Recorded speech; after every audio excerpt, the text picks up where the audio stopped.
नमस्कार दोस्तों। क्या हरियाणा के नूंह और मेवात इलाके में एक बार फिर से दो समुदायों के बीच तनाव पैदा करने की कोई पटकथा लिखी जा रही है? क्या हरियाणा के उन दंगा पीड़ित इलाकों में जहां भड़की हिंसा में 7 हत्याएं हो गई, दर्जनों घरों, दुकानों, मकानों को फूंक दिया गया, 100 से ज्यादा गाड़ियां आग के हवाले हो गई, वहां स्थितियां अगर कुछ पहले से बेहतर हो रही है तो क्या एक बार फिर से वहां माहौल खराब करने की कोई साजिश रची जा रही है? क्या एक बार फिर से उस इलाके में लोगों को उकसाने के लिए कोई ऐसी जमीन तैयार की जा रही है ताकि आने वाले दिनों में एक बार फिर से हिंसक की स्थिति पैदा हो जाए? ऐसा मैं क्यों कह रहा हूं?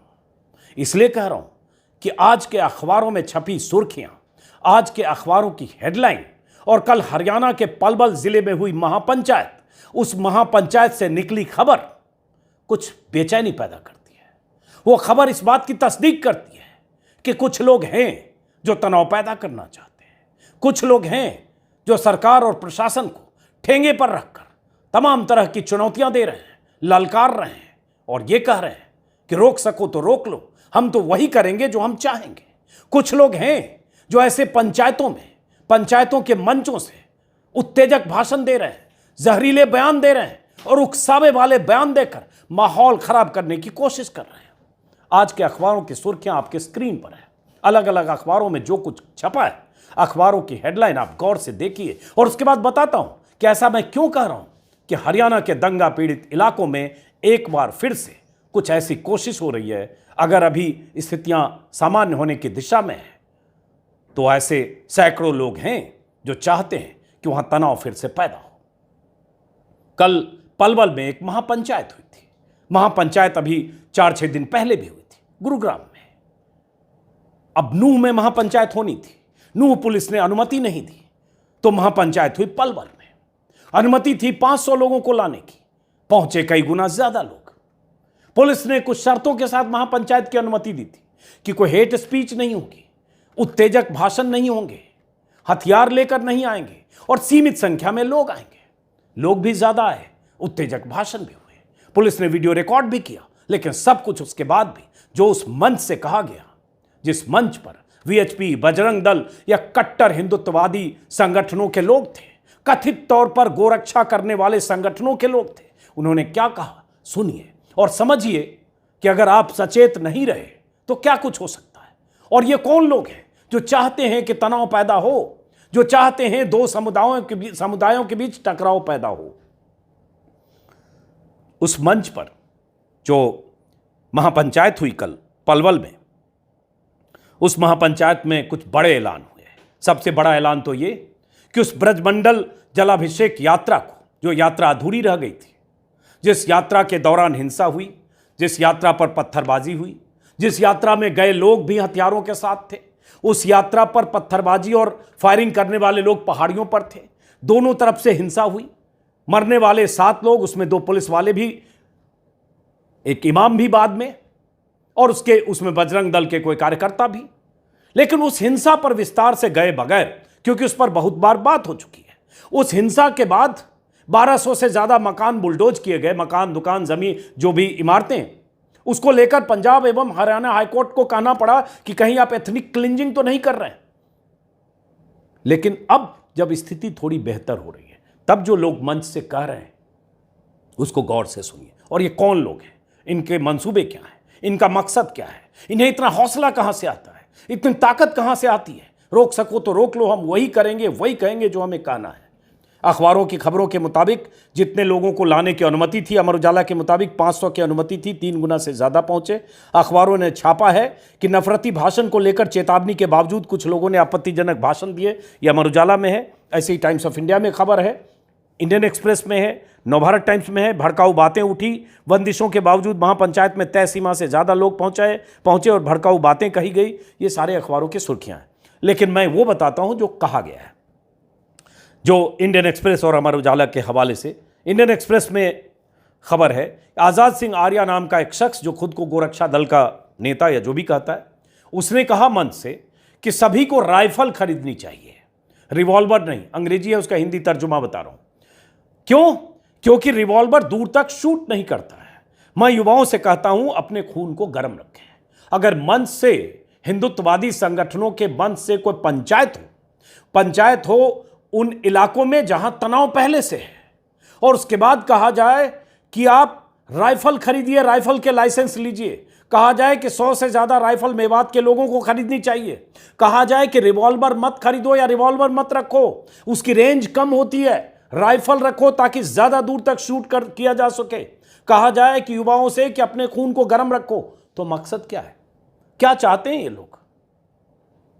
पुलिस प्रशासन का काम है कि अगर कानून व्यवस्था खराब हो रही है तो उस पर नियंत्रण करना, लेकिन ऐसे लोग किसी मंच पर तब जुटते हैं जब तनावपूर्ण माहौल है, जब सुप्रीम कोर्ट तक ने कह दिया कि हेट स्पीच पर नियंत्रण रखिए, जब पुलिस ने अनुमति नहीं दी नूह में ऐसी पंचायत की, तो पंचायत हो गई पड़ोसी जिले पलवल में, और वहां वही सब लोग जुटे जो भी 5-6 दिन पहले थे गुरुग्राम में, और वहां भी ऐलान किया था कि मुसलमानों का सामूहिक बहिष्कार करो, आर्थिक सामाजिक बहिष्कार करो, सबक सिखाओ जैसी बातें की गई, और वही बातें यहां मंच पर हो रही। यहां तो साफ साफ कहा जा रहा राइफल खरीदो, रिवॉल्वर से काम नहीं चलेगा। युवाओं को कहा जा रहा अपने खून गर्म रखो। क्यों? क्या मकसद है? क्या तैयारी हो रही है? और उसके बाद आप कहते हैं आप धार्मिक यात्रा निकालना चाहते हैं। ब्रजमंडल यात्रा को लेकर कहा जा रहा है कि हम 28 को पूरी करेंगे क्योंकि तब अधूरी थी। खबर यह भी है, किसी अखबार में देख रहा हूं, नवभारत टाइम्स में, कि हरियाणा के सीएम ने कहा है मंजूरी मांगेंगे तो विचार होगा। आगे इसी में क्या कहा है उसी सज्जन ने, जिनका नाम आजाद सिंह आर्या लिखा है, इंडियन एक्सप्रेस ने, अमर उजाला ने उनका नाम लिखा है आचार्य आजाद शास्त्री, नाम जो भी हो। उन्होंने कहा मैं पीएम मोदी से कहता हूं खट्टर को हटाकर योगी जैसा सीएम क्यों नहीं देते, यह भी कहा। और क्या कहा इस आर्या नाम के गोरक्षक ने, आजाद सिंह आर्या नाम के गोरक्षक, कथित गोरक्षक, क्योंकि गोरक्षा के नाम पर इस देश में क्या हो रहा है हम सब जानते हैं। गोरक्षक तो मोनू मानेसर भी है, जिसके हथियारबंद दस्तों पर आरोप हैं हत्या के, अपहरण के और तमाम तरह की गुंडागर्दी के, जुनैद और नासिर के कत्ल के भी आरोप में उनके मोनू मानेसर और उसके लोग शामिल हैं, आरोप हैं उस पर, और वो कई महीने से फरार है, पुलिस उसकी तलाश कर रही है। लेकिन यहां इस मंच से क्या कहा जाता है? इस मंच से कहा गया, इस आजाद सिंह आर्या ने कहा कि मैं उनको सैल्यूट करता हूं जो हिंसा के दौरान शहीद हुए, जो मारे गए लोग, लेकिन मैं उन्हें भी सैल्यूट करता हूं जो नासिर और जुनैद हत्याकांड में जेल में। इंडियन एक्सप्रेस के हवाले से बता रहा हूं, मतलब जिन्होंने नासिर और जुनैद की हत्या में जो शामिल है, जो जेल में, उन्हें भी सैल्यूट किया जा रहा है। जुनैद और नासिर राजस्थान का रहने वाला, जो जिसकी लाश बरामद हुई एक बलेरो जीप में, जली हुई, एकदम जली हुई लाश, जिसके बारे में कहा जा रहा है कि उसे पकड़ा गया, अपहरण किया गया, मारा पीटा गया और उसके बाद जिंदा जला दिया गया या मारने के बाद जला दिया गया, जिसमें कुछ लोग पकड़े गए, मोनू मानेसर पकड़ा नहीं गया है। हरियाणा पुलिस संरक्षण देती है, ऐसे आरोप है। राजस्थान पुलिस उसकी तलाश कर रही है, लेकिन उस तलाश में कितनी मुस्तैदी है वो भी एक अलग सवाल है। और वही मोनू मानेसर है जिसने ब्रजमंडल यात्रा के पहले एक वीडियो जारी करके कहा था, 31 अक्टूबर की यात्रा के पहले, 1 या 2 दिन पहले, कि हम आने वाले हैं उस इलाके में पूरी टीम के साथ, बिट्टू बजरंगी नाम का भी एक शख्स। और उसके बाद तनाव हुआ और उस उत्तेजना फैली, उसके बाद क्या कुछ हुआ इस पर बहुत कुछ लिखा बोला जा चुका है, पुलिस जांच कर रही है। लेकिन यह शख्स कह रहा है मंच से कि जिसने जुनैद और नासिर की हत्या की और उसमें जो जेल में, उन्हें भी सैल्यूट करता हूं। सोचिए क्या करने की कोशिश हो रही है, कैसा तनाव पैदा करने की कोशिश हो रही है। क्यों न माने कि एक हिंसक स्थितियां पैदा की जा रही है। और क्या कुछ कहा गया, बहुत कुछ कहा गया है। अमर उजाला में ही इसी शास्त्री के हवाले से कहा गया है कि करो या मरो की नौबत है, हमें जल्द से जल्द मेवात में 100 हथियारों के लाइसेंस की जरूरत है। क्या करेंगे लाइसेंस, हथियारों के लाइसेंस? इसलिए ताकि आप हिंसा में शरीक हो। और फिर पुलिस क्या करेगी? देश कानून से चलेगा, कायदे कानून पुलिस सिस्टम है कि हम हथियारबंद दस्ते बनाएंगे, प्राइवेट मिलिशिया, प्राइवेट आर्मी, यही तो एक तरह से कहा जा रहा है। राइफल का लाइसेंस मिलना चाहिए। यह भी कि गांधी की वजह से मेवात में मुस्लिम रह गए। समझ लीजिए निशाना क्या है। मेवात वो इलाका जहां 80-90% मुस्लिम है, कुछ कुछ इलाके में 90%, ऐसे एवरेज 80% से ज्यादा नूह में। और 47 में भी वहां दंगे नहीं हुए, 47 के बाद से आज तक नहीं हुए इस तरह की हिंसा जैसी अभी हुई। कहा जाता है कि जब भारत का बंटवारा होता, तकसीम हो रहा था मुल्क, तब भी वहां के मुसलमानों ने तय किया कि हम इसी देश में रहेंगे। उन्होंने पाकिस्तान जाना कबूल नहीं किया, उन्होंने इसी सरजमी को अपनी जमीन चुनी, यहीं इसी मिट्टी को अपनी मिट्टी माना। और उसके बाद आप कह रहे हैं मेवात में मुस्लिम गांधी की वजह से रह गए। ये वही मानसिकता के लोग हैं जो गांधी के हत्यारे, गोडसे के पूजक हैं। इनके लिए गोडसे आदर्श हैं, इनके लिए गांधी इनके दुश्मन है ना प्रज्ञा सिंह ठाकुर, जो गोडसे को ज्यादा बड़ा देशभक्त मानती है गांधी के बरक्स, और है ना प्रधानमंत्री मोदी, जो प्रज्ञा सिंह ठाकुर के इस बयान पर कह चुके हैं मन से कभी माफ नहीं करूंगा, और उसके बाद उस माफी की क्या मतलब है दुनिया जानती है। और है ना प्रज्ञा सिंह ठाकुर जो कर्नाटक में कहती है कि चाकू छुरी तेज रखो हिंदू भाई बहनों, कब पता नहीं किसका गला काटना पड़ जाए। वही बात यहां कही जा रही है कि राइफल रो रिवॉल्वर से काम नहीं चलेगा, ज्यादा दूर तक शूट कर पाओगे। ऐसे लोग उस मंच पर थे। क्या यह हेट स्पीच नहीं है? क्या सुप्रीम कोर्ट के निर्देशों का उल्लंघन नहीं है? क्या ऐसे लोगों के खिलाफ मामले दर्ज नहीं होना चाहिए? क्या ऐसे लोग तनाव पैदा करने की कोशिश नहीं कर रहे हैं? क्या ऐसे लोग वहां के लोगों में या वहां के माहौल में उत्तेजना भरने की कोशिश नहीं कर रहे हैं? उसी में आगे ये भी है कि पलवल के एक पूर्व विधायक सुभाष चौधरी ने गुरुग्राम की पंचायत में जो इस तरह की अपीलें हुई थी मुसलमानों के सामाजिक आर्थिक बहिष्कार की और तमाम, उसमें कुछ के खिलाफ एफआईआर हुआ है, तो उन्होंने ललकारते हुए कहा कि पुलिस की इतनी हिम्मत कैसे हुई, पुलिस हमें रोक नहीं सकती। यहीं संजय सिंह बैठे हैं विधायक, हम उनसे कहते हैं केस खत्म कराएं, और यह भी मांग की गई कि नूह जिले को खत्म कर दिया जाए। टाइम्स ऑफ इंडिया में भी यह खबर है। टाइम्स ऑफ इंडिया के मुताबिक कुलभूषण भारद्वाज नाम के एक वकील ने किसी भी सूरत में 28 को हम यात्रा निकालेंगे ये ऐलान किया। हमें यात्रा निकालने के लिए किसी परमिशन की ज़रूरत नहीं, ये भी ऐलान किया। हमें अपनी धर्म की रक्षा के लिए जो करना होगा, चाहे जो हो जाए, हम करेंगे। तो यात्रा का ऐलान ये लोग कर चुके हैं। अब उस यात्रा के ऐलान का मकसद, और उस यात्रा में, पिछली यात्रा में 31 जुलाई की यात्रा में हथियारबंद लोग थे। ये बात गुरुग्राम के बीजेपी सांसद और मोदी सरकार में मंत्री राव इंद्रजीत सिंह कह चुके हैं कि धार्मिक यात्रा में हथियार लेकर जाने की जरूरत क्या थी। क्यों लोग यात्रा में हथियार लेकर गए थे? और मंदिर परिसर से फायरिंग की तस्वीरें हैं। पहाड़ियों पर दंगाई थे, उन्हें पकड़ा जाना चाहिए। दंगाइयों ने जिसने फायरिंग की उन्हें सबको बहुत पकड़े भी गए, उन्हें सख्त से सख्त सजा मिले। लेकिन इधर जो फायरिंग कर रहे थे, तस्वीरें उनकी भी है। और ये बीजेपी के सांसद का कहना है, मैं नहीं कह रहा हूं, तस्वीर तो गवाह है। उसमें ये भी कुल भारद्वाज साहब ने कहा है कि पिछली पंचायतों की तरह कल की पंचायत में भी कि एक धर्म के लोगों का, मतलब जाहिर है मुसलमानों का, सामाजिक और आर्थिक बहिष्कार भी किया जाए, ऐसी बातें कही जा रही हैं। तो इसका मतलब आप समझिए, खबरें बहुत तरह से जो मैं देख रहा हूं अलग अलग अखबारों में है कि नवभारत टाइम्स में बंदिशों के बावजूद महापंचायत में ज़्यादा लोग पहुंचे। हाँ, एक और ऐलान किया गया है कि जंतर मंतर पर 20 अगस्त को हम महापंचायत करेंगे। जंतर मंतर पर और दिल्ली में, बुराड़ी में, शायद और भी जगह पर महापंचायतें पहले भी हुई है। उन महापंचायतों में नरसंहार, मरने मारने, एक धर्म के लोगों को टारगेट करने के ऐलान हुए हैं। हिंदू राष्ट्र बनाने की शपथ ली गई है। तलवार रखने, हथियार रखने की बातें हो चुकी है। उन महापंचायतों में हेट स्पीच के खिलाफ सुप्रीम कोर्ट में मामला गया।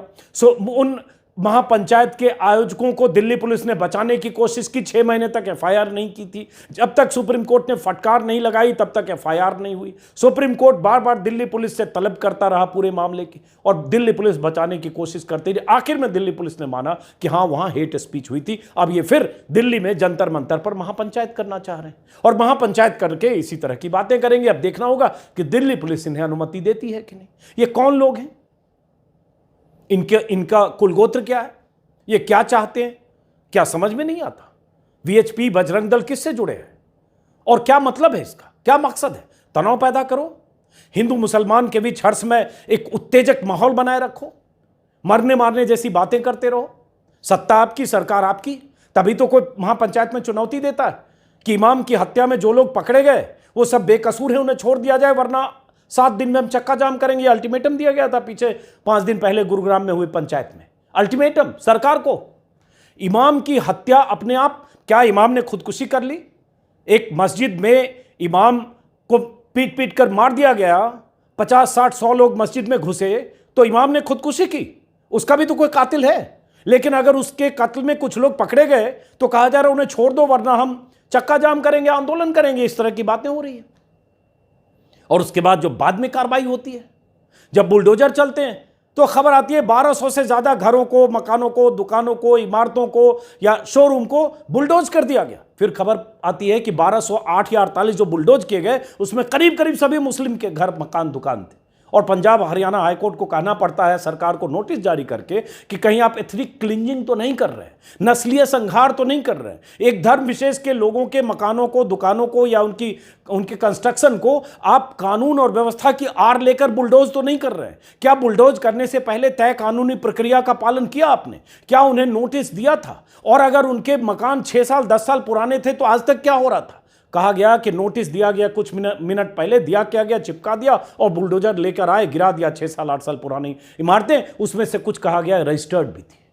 इस पर वीडियो में पहले भी बात कर चुका हूं। ये तो पंजाब हरियाणा हाईकोर्ट का यह कहना, सरकार से पूछना कि कहीं आप एथनिक क्लिंजिंग तो नहीं कर रहे हैं, नस्लीय जातीय संहार तो नहीं कर रहे, मामूली बात नहीं है। सरकार ने अलग बात है कि बेंच बदल गई, 11 अगस्त को सुनवाई थी, परसों सरकार की तरफ से कह दिया गया कि नहीं ऐसी कोई बात नहीं है। वो बेंच, जिस बेंच ने ये कहा था, अब दूसरी बेंच में सुनवाई हुई। तो क्या हो रहा है?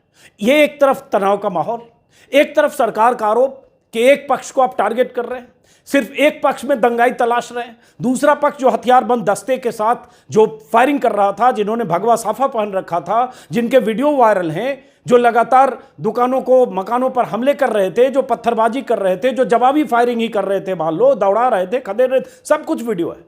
उनमें से कोई पकड़ा नहीं जा रहा या उनके घरों को बुलडोज नहीं किया गया। वो स्थिति अभी सामान्य सहज हुई नहीं है, थोड़ी पहले से बेहतर हुई है, क्योंकि हिंसा नहीं हुई उसके बाद। और अब यह कहा जा रहा है कि फिर हम वैसे ही करेंगे, ऐसे लाओ, हथियार लाओ, राइफल लाओ, रिवॉल्वर नहीं राइफल लाओ, करो या मरो की नौबत है। क्या करो और मरो की नौबत है? फिर कानून व्यवस्था का क्या मतलब है? फिर सरकार का क्या मतलब है? फिर पुलिस का मतलब क्या है? फिर जिला प्रशासन का क्या मतलब है? सब अगर ऐसे ही तय करना है, लठ ऐसे ही बजानी है, बंदूक ऐसे ही चलाना है, राइफल खरीदने का ऐलान ऐसे ही करना है, सब मंच से करना है, तो फिर सरकार का क्या मतलब है? क्या मान लिया जाए ऐसी लॉलेसनेस सोसाइटी या समाज को हमें तैयार करना है और ऐसी स्थिति बना देनी है? और ये डराना चेताना किसको है? आप अगर कहते हैं नूह जिले का अस्तित्व खत्म, नूह जिला ही खत्म कर देना चाहिए, ये भी मैंने कहीं पढ़ा। ये कौन लोग हैं? क्या मकसद है? सबका कुल गोत्र एक है। दिल्ली में प्रवेश वर्मा उठता है और किसी घटना के बाद कहीं भाषण में कहता है मुसलमानों का सामाजिक बहिष्कार कर दो, आर्थिक बहिष्कार कर दो। यहां भी 50 पंचायतों ने अभी फरमान जारी कर दिया था कि जो भीख मांगने वाले भी, फेरी खोमचे वाले भी मुस्लिम को आने मत दो। बाद में पता चला कि वो फरमान वापस लिया गया क्योंकि जिला प्रशासन ने, एसडीएम ने नोटिस दिया। पंचायतों की तरफ से फरमान, गांव में नो एंट्री। ये तनाव पैदा करके इसका सियासी फायदा किसको मिलेगा? इस ध्रुवीकरण का फायदा किसको मिलेगा? कौन फायदा लेना चाहता है? कौन इसका बेनिफिशियरी होगा? और चुनाव है, बार बार कहता हूं, 4 महीने बाद विधानसभाओं के चुनाव और उसके बाद 8 महीने बाद लोकसभा का चुनाव। और यह सब दिल्ली से 100 किलोमीटर के रेडियस में हो रहा है। सरकार, यहां प्रधानमंत्री मोदी और अमित शाह बैठे हैं। एक कॉल काफी है खट्टर सरकार को कि खबरदार जो इस तरह के तनावपूर्ण माहौल बनाए जा रहे हैं। क्यों चाहते नहीं है प्रधानमंत्री मोदी और अमित शाह कि ऐसे जो तत्व है, ऐसी जो ताकतें हैं, जो मन से ऐसे ऐलान करते हैं, उन पर नियंत्रण रखा जाए, उनको काबू में रखो? क्यों नहीं चाहते हैं? क्या उनके चाहने के बाद भी ये ऐसी महापंचायतें होती रहेगी? क्या अगर अमित शाह और मोदी नहीं चाहेंगे तो भी ऐसी पंचायतें होगी? और जो अखबारों की सुर्खियां आज मेरे पास है, जो अखबार मुझे यहां दिख रहा है, Hindustan Times, hate speech, call to arms at Nuh mahapanchayat, panchayat का ऐलान। नूह में फिर होगी ब्रजमंडल यात्रा। ब्रजमंडल यात्रा 28 को निकलेगी। 4 राज्यों के लोग हुए शामिल, 4 राज्यों के लोग हुए शामिल। नूह हिंसा पर महापंचायत उत्तेजक भाषण, 28 को फिर यात्रा निकलेगी। अनुमति 500 की पहुंचे 3 गुना ज्यादा।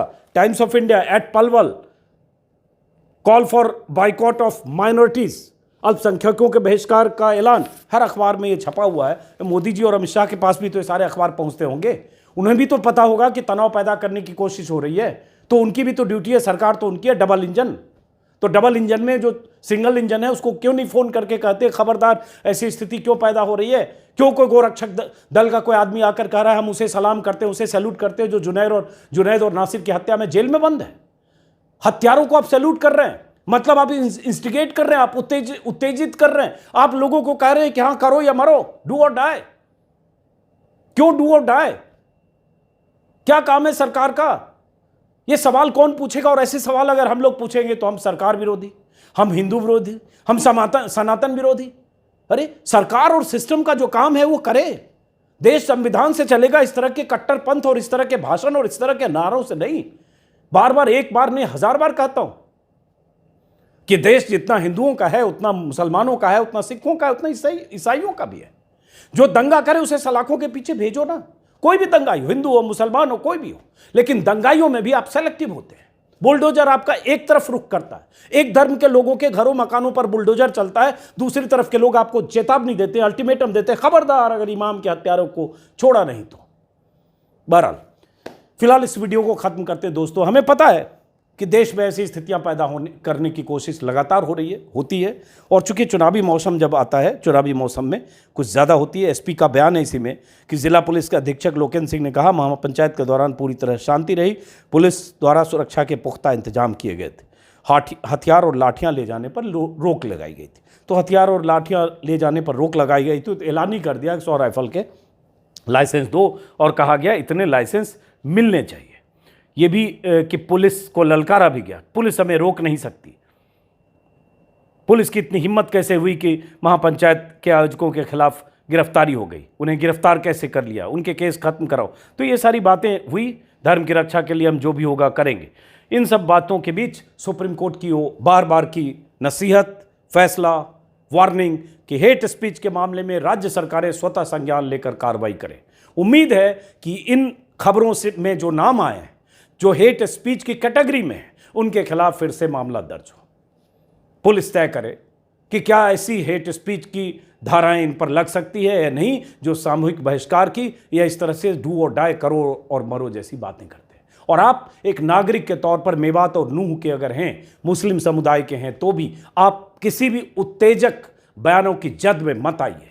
आप ऐसी स्थितियों में अपनी दिल और दिमाग से काम कीजिए। कोशिश हो रही है उत्तेजना फैलाने की, कोशिश हो रही है तनाव भरने की, कोशिश हो रही है कि आपके भीतर ऐसी उत्तेजना भरी जाए कि आप दंगाई बन जाएं, दंगाइयों के उसकी जमात का हिस्सा बन जाए। तो आपको भी खुद पर नियंत्रण करना है, ताकि जब ऐसी स्थिति पैदा हो तो लगे कि हम उस भीड़ का हिस्सा नहीं है, जो भीड़ दंगाइयों की भीड़ हो चुकी है।